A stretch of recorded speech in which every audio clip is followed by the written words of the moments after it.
First ever factory outlet Mukunda jewellers ఇప్పుడు చందానగర్ లో April 19th గొప్ప ప్రారంభం. నమస్తే, నేను Kavitha. Welcome to I dream.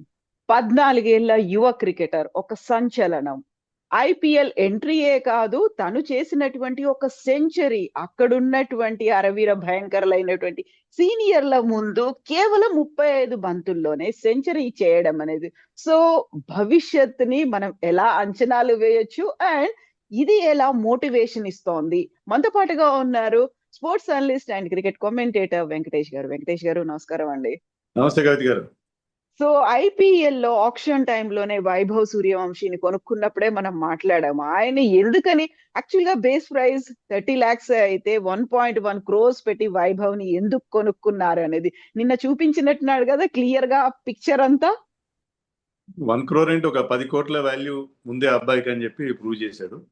నిజంగా సర్ప్రైజ్ అండి, ఎందుకంటే ఐపీఎల్ లో అతను ఎంట్రీ రావడమే పెద్ద సెన్సేషన్. ఎందుకంటే 13 ఏళ్ల ఏజ్ ఉన్న ఒక కుర్రాడిని ఐపీఎల్ టీము ఆక్షన్ లో తీసుకోవడం అనేది అదే పెద్ద సంచలనాత్మకమైన విషయం. కానీ వచ్చి రావడంతోనే అతను the kind of impact that has created. నిన్నైతే ఒక అద్భుతాన్ని ఆవిష్కరించాడు. ఈవెన్ ఫస్ట్ మ్యాచ్ లో కూడా మనం చూసాం, అతను ఫస్ట్ మ్యాచ్ లో first ever ball he faced in IPL, అది 6 కొట్టాడు. తర్వాత కూడా 6లు అతని బ్యాట్ నుంచి చూసాము. సో అతను 30కో 35కో అవుట్ అయినప్పుడు కళ్ళల్లో నీళ్లు పెట్టుకొని, అంటే లైక్ ఏ యంగ్ కిడ్, మామూలుగా ఒక యంగ్ కిడ్ అనుకున్నది సాధించలేకపోతే ఇమీడియట్ గా ఏడుపు వస్తుంది. సో అక్కడ అతని ఏజ్ అక్కడే బయటపడింది, అక్కడ తప్ప ఇంకెప్పుడు అతని ఏజ్ బయటపడలేదు. ఈ batted like a very very matured and full adult లాగా బ్యాటింగ్ చేశాడు. నిజంగా ఒక 14 ఏళ్ల వయసులో ఎవరు కూడా ఏం చేస్తారు, చాలా ఇంకా అసలు గల్లీ క్రికెట్ ఆడుతూ ఉంటారు చాలా మంది, ఇంకా ఒక సీరియస్ క్రికెట్ కూడా ఆడరు. ఆ స్టేజ్లో అతను 12 ఏళ్లకే ఫస్ట్ క్లాస్ డెబ్యూ చేశాడు. 13 ఏళ్ళకి ఐపీఎల్ కాంట్రాక్ట్ వచ్చి 14 ఏళ్ల వయసులో ఈ played his first IPL match. Third IPL match లో స్కోర్డ్ ఏ సెంచరీ. అది కూడా మామూలు సెంచరీ కాదు. అది ఎలాంటి సెంచరీ అంటే second fastest and fastest by an Indian. So నిజంగా జా డ్రాపింగ్. ఇలాంటిది జరుగుతుందో ఒక ఇన్క్రెడిబుల్, మనం గిల్లి చూసుకోవాల్సిన పరిస్థితి. ఎందుకంటే 14 ఏళ్ల కుర్రాడు ఇంత 11 6లు కొట్టడం ఏంటి, అంత పవర్ ఎక్కడి నుంచి వస్తుంది అసలు? How is it possible? ఇది నిజమైన, ఇది నమ్మశక్యమైన అనే ఒక ఫీలింగ్ అందరికి కలిగి. సో ఇప్పుడు ఐపీఎల్ 2025 లోనే 18 balls కే హాఫ్ సెంచరీ కంప్లీట్ చేసుకున్నారు అనుకుంటేనే అదే ఒక రికార్డ్ అనుకున్నాము. అందులోనూ 35 balls కి ఒక సెంచరీ పూర్తి చేసుకోవడం, అందులో అన్ని 4లు అన్ని 6లు. యాక్చువల్ గా ఏం తింటాడ్రా వీడు అనే ఒక కామెంట్ అనేది వస్తుంది కదా.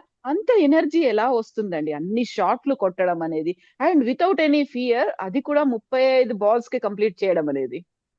అదే అండి, మీరు అంటే వితౌట్ ఎనీ ఫియర్, ఆ ఫియర్లెస్నెస్ అనేది అతనికి ఉన్న అడ్వాంటేజ్. ఎందుకంటే అవతల బౌలర్స్ ఎవరున్నారు, అందరు కూడా ఇంటర్నేషనల్ బౌలర్స్. సిరాజ్ కానీ, ఇషాంత్ శర్మ, చాలా experience bowler, Prasidh Krishna and Rashid Khan బౌలింగ్లోనే 6 కొట్టి తన సెంచరీ కంప్లీట్ చేశారు. మామూలుగా సెంచరీ అంటే వాళ్ళని సింగిల్ చేసి కంప్లీట్ చేస్తారు. రషీద్ ఖాన్ లాంటి బౌలర్ని మామూలుగానే 6 కొట్టడానికి మహా బ్యాట్స్మెన్ ఆలోచిస్తారు, ఎందుకంటే చాలా టఫ్ బౌలర్ అది.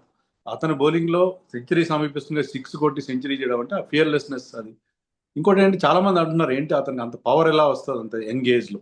అతను ఏం చెప్పాడంటే 3 నెలల నుంచి నేను సీరియస్ గా ప్రాక్టీస్ చేస్తున్నాను. ఐపీఎల్ నాకు ఎప్పుడైతే ఆక్షన్ లో నన్ను తీసుకున్నారో అప్పటి నుంచి, సో ఇప్పుడున్న మన కోచింగ్ మెథడ్స్ అనండి, స్ట్రెంగ్త్ అండ్ కండిషనింగ్ ఎక్స్పర్ట్స్ ఉన్నారు. సో 14 ఏళ్ల కుర్రాడి మజిల్ పవర్ పెంచే ఎబిలిటీ మన ఇప్పుడు, ఎందుకంటే ఇప్పుడు వాళ్ళ డైట్ విషయంలో కానీ లేకపోతే ఎక్సర్సైజ్ మెథడ్స్లో కానీ చాలా మార్పులు వచ్చాయి, చాలా సైంటిఫిక్గా చాలా అడ్వాన్స్మెంట్ వచ్చింది. బహుశా అది అతను చక్కగా ఉపయోగించుకున్నాడు. అతనికి ఉన్న న్యాచురల్ ఎబిలిటీ కూడా, కేవలం పవర్ ఉంటే సరిపోదు, పవర్తో పాటు ఆ న్యాచురల్ ఎబిలిటీ ఉంది, ఆ డేరింగ్ ఉంది. దాంతో అతను ఒక కంప్లీట్ ప్యాకేజ్గా అతను మనకి కనిపించాడు. సో ఇప్పటి నుంచి ఒక క్లారిటీ అనేది కనిపిస్తుందా భవిష్యత్ ఎలా ఉండబోతోంది అనేది? లేదు ఒక మ్యాచ్ అయినా నెక్స్ట్ మ్యాచ్ల మీద అదే ప్రెషర్ అనేది ఉంటుంది కదా. మన ఆడియన్స్ కాదు, ఒక టీమ్ మేనేజ్మెంట్ కాదు, ప్రతి ఒక్కరు కూడా అంత ప్రెషర్ ని అప్లై చేస్తారు కదా అబ్బాయి మీద. ఇది అతనికి టఫెస్ట్ ఫేజ్, ఎందుకంటే ఇప్పుడు సడన్ గా అతను వచ్చాడు, ఫస్ట్ మ్యాచ్ లో ఒక 30 కొట్టాడు, అందరిని ఇంప్రెస్ చేశాడు. థర్డ్ మ్యాచ్ లో ఒక ఇన్క్రెడిబుల్ 100 కొట్టాడు. 35 balls, youngest by an Indian. IPL 18వ సీజన్ ఇది. లాస్ట్ టైం యూసఫ్ పఠాన్ అది కొట్టినప్పుడు 2010, అప్పటికి ఇంకా అతను పుట్టలేదు. అవును, 37 balls లో కొట్టాడు. సో అలాంటి ఒక గొప్ప రికార్డ్ అతను తన ఖాతాలో వేసుకున్నాడు. He's the youngest to hit a century in T20 cricket around the world ఎవరు ఈ ఏజ్లో 14 ఏళ్ల వయసులో ఎనీ ఫార్మ్ ఆఫ్ T20 క్రికెట్లో సెంచరీ కొట్టలేదు. సో ఇవన్నీ రికార్డ్స్ అతని మీద ఇప్పుడు వచ్చి పడ్డాయి. సో ఈ బర్డెన్ ఆఫ్ ఎక్స్పెక్టేషన్స్ తట్టుకోవడం, తర్వాత బౌలర్స్ కూడా మనం చూసేవేంటంటే Gujarat titans bowlers they were taken by surprise. వాళ్ళు అతను బ్యాటింగ్ చేస్తే ఇంకా ఫాస్ట్గా వేస్తుపోయారు, స్లోయర్ వన్స్ ఎక్కువ వేయలేదు. అతని కోసం they have not come prepared. అతని విషయంలో పెద్దగా ప్రిపరేషన్ చేసినట్టు లేదు వాళ్ళు. బహుశా వాళ్ళు యశస్వి జైస్వాల్, రియాన్ పరాగ్, నితీష్ రాణా వీళ్ళ గురించి ఎక్కువ ప్రిపరేషన్ చేసినట్టుగా ఉన్నారు. ఇతను యంగ్స్టర్లే ఆడతాడు, ఒక 5-6 ఓవర్లు ఆడి వెళ్ళిపోతాడు అన్నట్టుగా అనుకున్నారు. But I think they were total underprepared. కానీ నెక్స్ట్ నుంచి ఏంటంటే కంప్యూటర్ అనలిస్ట్ అతని ప్రతి మూవ్ని, అతని వీక్నెస్ని కనిపెడతారు, ప్రతి మూమెంట్ని అబ్జర్వ్ చేస్తారు. సో ఇక్కడి నుంచి అతని జర్నీ చాలా టఫ్గా ఉంటుంది. అతని ఈ సోషల్ మీడియా రోజులు ఇవి, అతని ఇన్స్టాగ్రామ్ ఫాలోవర్స్ కొన్ని వందల్లో ఉన్నారంట ఇప్పుడు. కానీ ఇప్పుడు సడన్ గా రైజ్ అయిపోతారు. 1.1 మిలియన్ కు చేరుకున్నారా అంటే ఇప్పుడు ఆటోమేటిక్ గా అతను సోషల్ మీడియా సెలబ్రిటీ అయిపోతాడు. డైవర్షన్స్, చాలా డిస్ట్రాక్షన్స్ వచ్చేస్తాయి. So he will become a instant star. So ఆ స్టార్డమ్ ని హ్యాండిల్ చేయడం, ఆ వచ్చిన నేమ్ అండ్ ఫేమ్ ని హ్యాండిల్ చేయడం, తర్వాత తన ఎక్స్పెక్టేషన్ తగినట్టుగా తర్వాత కూడా ఇదే స్థాయిలో పర్ఫార్మ్ చేయడం, it is a very big challenge for him. So ఇక్కడ luckily he has a person like Rahul Dravid as his coach. Rahul Dravid youngsters ని తీర్చిదిద్దడంలో అండర్-19 టీంతో వర్క్ చేశాడు. NCAలో, నేషనల్ క్రికెట్ అకాడమీలో అతను ఉన్నాడు. సో అతను కోచ్గా ఉన్నాడు కాబట్టి I think he can guide him. So ఇలాంటి సిచ్యుయేషన్లో ఏ రకంగా ఫేస్ చేయాలి, ఏ రకంగా ఈ సక్సెస్ని హ్యాండిల్ చేయాలి. సక్సెస్ రావడం ఒక ఎత్తు, సక్సెస్ని హ్యాండిల్ చేయడం ఒక ఎత్తు. సో సక్సెస్ని హ్యాండిల్ చేయడం విషయంలో I think he will take Rahul Dravid's guidance అని అనుకుంటున్నాను. సో వెరీ ఫస్ట్ మ్యాచ్ లో అవుట్ అయ్యి వెళ్ళిపోయినప్పుడు హీ వాజ్ ఇన్ టీయర్స్, ఏడుస్తూ వెళ్ళిపోయిన అబ్బాయి ఆ మైండ్ సెట్ ఏంటి, సైకలాజికల్ గా ఆ టైంలో కొంచెం అరే నేను అవుట్ అయిపోకూడదే అనేటువంటి ఒక ఫీల్ ఆయనలో వచ్చేసింది. ఆ తర్వాత నిన్న ఇది చూసిన తర్వాత ఎంత అయితే నేను ఇలా ఆడుతున్నాను, ఇంత పర్ఫెక్ట్ గా ఉండడానికి నేను ఇంత ప్రాక్టీస్ చేస్తున్నానని చెప్పుకున్నారో, సైకలాజికల్ గా కూడా ఆ బ్యాలెన్స్ అనేది మెయింటైన్ చేయాల్సినటువంటి అవసరం ఉంది. లోస్ ఉంటాయి, హైస్ ఉంటాయి, వీటన్నిటిని ఆ ఏజ్ ఎంత మెచ్యూర్డ్ గా ఆలోచించాల్సిన అవసరం ఉందంటారు? నిజమే అండి. కానీ అతను మనకి చూసింది ఏంటంటే 50 చేసినప్పుడు కానీ, సెంచరీ చేసినప్పుడు కానీ చాలా నార్మల్ సెలబ్రేషన్ చేశాడు. పెద్దగా తొణకలేదు, బెనకలేదు. 90s కానీ, నర్వస్ 90s అని చెప్తాం కదా, అతను వాటి గురించి పెద్దగా ఆలోచిస్తున్నట్టుగా లేదు. ఇప్పుడున్న అతని వయసులో అతను చాలా బ్యాలెన్స్డ్ గానే ఉన్నాడు. మనకి సచిన్ టెండూల్కర్ గొప్పతనం ఏంటంటే అతను చాలా యంగ్ ఏజ్ లో ఒక చైల్డ్ ప్రాడిజీగా అతను ఎంటర్ అయినప్పుడు అతనికి ఉన్న మెంటల్ బ్యాలెన్స్ తో ఆ సక్సెస్ నన్ను ప్రాపర్ గా హ్యాండిల్ చేసి he was able to play international cricket for close to 25 years. So అలాంటి ఒక మెంటాలిటీ ఇతని దగ్గర కూడా కనిపిస్తుంది. అంటే మనం too early to judge that, కానీ చాలా కూల్గా ఉన్నాడు కుర్రాడు. సో మనం అనుకున్నట్టుగా రాహుల్ ద్రావిడ్ గైడెన్స్ కూడా అతను చాలా ఉపయోగపడుతుంది. ఐ థింక్ అదే కనుక కరెక్ట్ అనుకుంటే అతను అలాగే కూల్గా హ్యాండిల్ చేయగలుగుతున్నాడు ఈ ప్రెషర్ సిచ్యుయేషన్ అనుకుంటే ఐ థింక్ అతను భవిష్యత్తులో కూడా షైన్ అయ్యే అవకాశం కనిపిస్తుంది. సో ఇప్పుడు ఐపీఎల్ తర్వాత ఒక స్టార్, ఒక సెన్సేషన్ అయిన తర్వాత మన ఇండియన్ క్రికెట్ టీమ్ లో సో అలా ఏమన్నా రూల్స్ రెగ్యులేషన్స్ ఉంటాయా? ఇంత యంగ్ అబ్బాయిని తీసుకోవాలి, లేదు అవసరం లేదు, అలాంటిది ఏమైనా ఫ్రేమ్ చేసుకుందా BCCI? అంటే ఉద్యోగాల్లో ఉన్నట్టుగా మనకి under age limit, upper age limit ఏమి ఉండవండి క్రికెట్ లో. ఇన్ని 14 ఏళ్ళు ఆడిన వాళ్ళు కూడా ఉన్న. హసన్ రాజా ఎవరో సమ్ పాకిస్తానీ క్రికెట్, వాళ్ళ ఏజ్లు అంతా కూడా డౌట్ఫుల్ గానే ఉంటాయి. పాకిస్తాన్, బంగ్లాదేశ్ క్రికెటర్స్ చాలా ఎంగేజ్ లో ఆడారు. Sachin Tendulkar played at the age of 16, Laxman Sivaramakrishna, చాలా మంది 16 years ఆడిన వాళ్ళు ఉన్నారు. సో ఇండియన్ టీంలోకి ఇమీడియట్ గా అతన్ని మనం ఫాస్ట్ ట్రాక్ చేయాల్సిన అవసరం అయితే నాకు కనపట్లేదు. So he has to go through the ఈ డక్కామొక్కిలని తినాలి డొమెస్టిక్ క్రికెట్ లో. మనకి ఐపీఎల్ తర్వాత ఈ ఇయర్ ఎండింగ్ లో మనకి ముస్తాక్ అలీ, విజయ్ హజారే, ఆల్రెడీ అతను ఫస్ట్ క్లాస్ క్రికెట్ ఆడాడు. బీహార్కి ఒక 4-5 మ్యాచ్లు ఆడాడు. ఐ థింక్ ఈ డొమెస్టిక్ క్రికెట్లో అవన్నీ ఫేస్ చేసి అక్కడ చూసిన తర్వాత we can think of him getting in to Indian team. Fast track చేయాల్సిన అవసరం అయితే ఇప్పుడైతే నాకేం కనపట్లేదు. But he will be under the radar. Selectors కూడా అతను చాలా క్లోజ్గా వాచ్ చేస్తున్నారు. ఎందుకంటే 14 ఏళ్ల వయసులోనే అతను ఇలాంటి క్రికెట్ ఆడుతున్నాడంటే బహుశా నెక్స్ట్ ఇయర్కి మరింత అతను రాటుదేలే అవకాశం ఉంది. సో ఐ థింక్ ఇప్పుడు అతను సక్సెస్ని కనుక ప్రాపర్గా హ్యాండిల్ చేయగలిగితే will be the next future star for Indian cricket. But అంతా కూడా టూ ఎర్లీ టు సే. ఎందుకంటే మనకి పృథ్వీ షా లాంటి ఎగ్జాంపుల్స్ ఉన్నాయి. పృథ్వీ షా లాంటి వాళ్ళు చాలా బాగా చాలా సెన్సేషనల్ గా ఎంట్రీ ఇచ్చి తర్వాత ఆ సక్సెస్ ని సరిగ్గా హ్యాండిల్ చేయలేక వాళ్ళు ఇప్పుడు దే ఆర్ నోవేర్, కనీసం ఐపీఎల్ కాంట్రాక్ట్ కూడా దక్కని పరిస్థితిలో ఉన్నారు.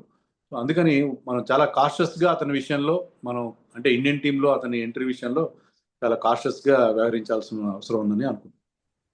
సో ఇప్పుడు ఆయన కోచ్లు కావచ్చు, టీమ్ మేనేజ్మెంట్ కావచ్చు, మీరు చెప్పినట్టుగా రాహుల్ ద్రవిడ్ కావచ్చు, ఒక ఫ్యూచర్ పర్స్పెక్టివ్ లో ఆలోచిస్తే ఒక లాంగ్ రన్ అనేది కంటిన్యూ అవ్వాలి అనుకుంటే he has to take many classes, ఆ ట్రైనింగ్ కావచ్చు, సెషన్స్ కావచ్చు, కౌన్సిలింగ్, ఇవన్నీ అవసరం ఉంటాయి కదా.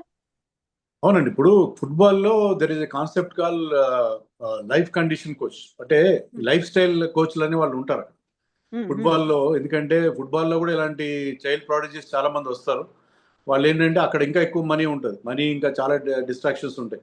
సో అక్కడ లైఫ్ స్టైల్ కోచెస్ అనేది మనకి యూరోప్ లీగ్స్ లో కనిపిస్తారు, కానీ అన్ఫార్చునేట్లీ ఇండియాలో ఆ కాన్సెప్ట్ లేనేలేదు.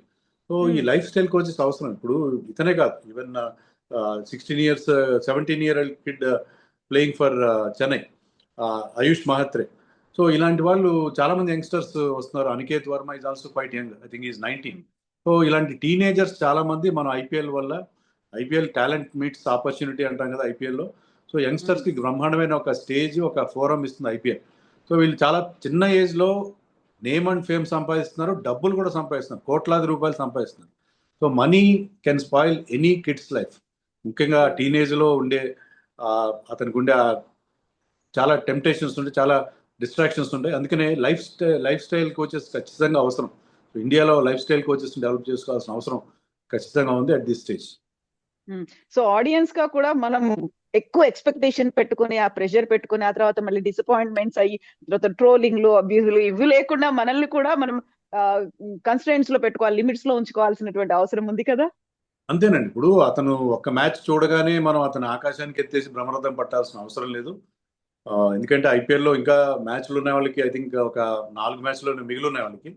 సో ఆ మ్యాచ్లో కూడా ఎలా ఆడతాడు, ఎలా పర్ఫామ్ చేస్తాడు అనేది చూడాలి. అంతే తప్ప ఇప్పుడే అతన్ని ఒక సూపర్ స్టార్ గా తయారు చేసేసి, ఎందుకంటే ఇప్పుడు ఉన్న పరిస్థితి అతని దగ్గర ఏజెంట్స్ అప్రోచ్ అవుతారు, ఎండార్స్మెంట్స్ అంటారు, తర్వాత కాంట్రాక్ట్స్ అంటారు, చాలా చాలా డైవర్షన్స్ వచ్చేస్తాయి అతని లైఫ్లో. అతని లైఫ్ మొత్తం మారిపోతాయి ఇన్నింగ్స్ తర్వాత.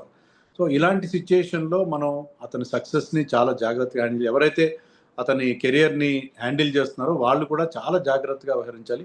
ఈ బయట ఉండే అవుట్ సైడ్ నాయిస్ అంతటికీ అతన్ని దూరంగా ఉంచాల్సిన అవసరం ఉంది.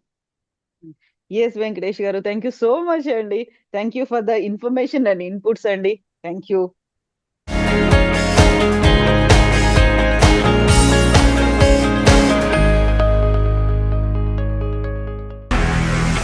మనకి ఐపీఎల్ స్టార్ట్ అవుతుంది అనగానే మనం అన్ని టీంల బలాబలాలు అనాలిసిస్లు స్టార్ట్ చేస్తాం.